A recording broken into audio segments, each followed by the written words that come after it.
Hello and welcome. What you are looking at is a $60 AM4 ITX motherboard. This is insanely cheap for what you get because this is an ITX motherboard and has two M.2 slots. An equivalent motherboard from known brands will cost you well over $120. You can find a B450 board for a bit cheaper, but I strongly recommend that you stick with B550 chipset due to one simple reason. You get PCI Express version 4 with B550.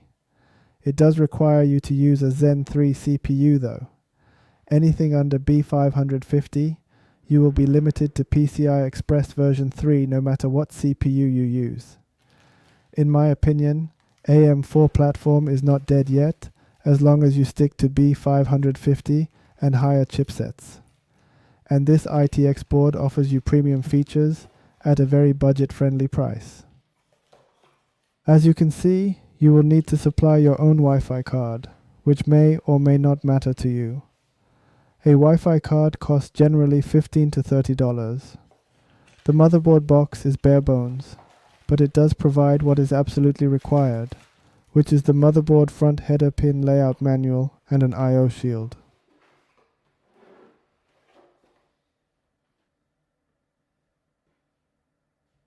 It has 4 SATA ports, a USB 3 port, and a USB-C port. That's pretty good.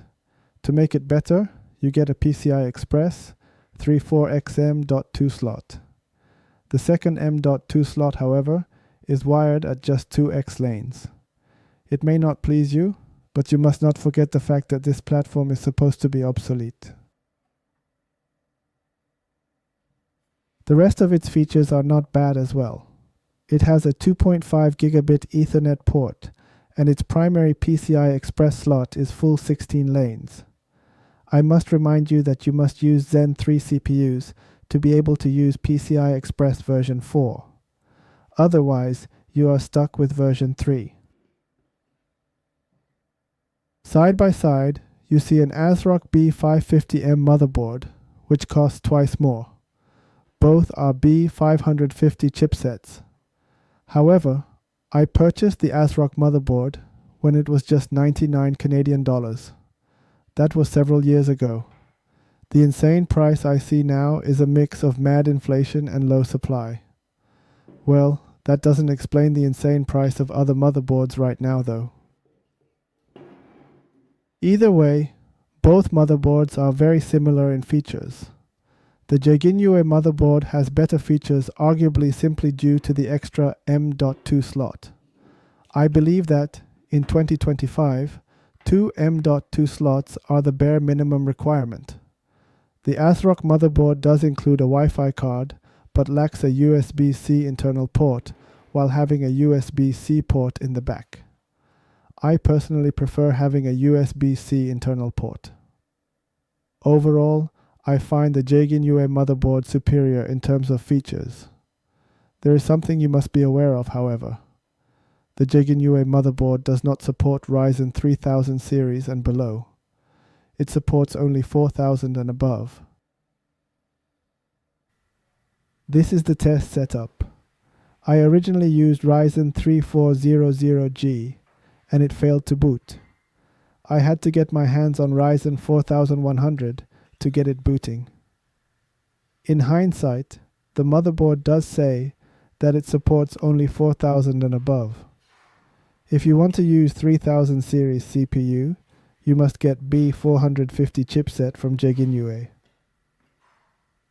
The BIOS screen exploration is going to be placed all the way back since only very few seem to be interested in that.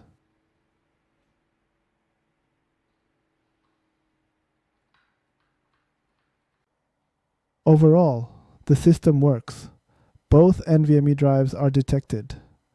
I did some stress testing on the system, and everything works out as they should. If you pair this motherboard with something like Ryzen 58000X3D, you are going to have a very capable gaming system for a very good price.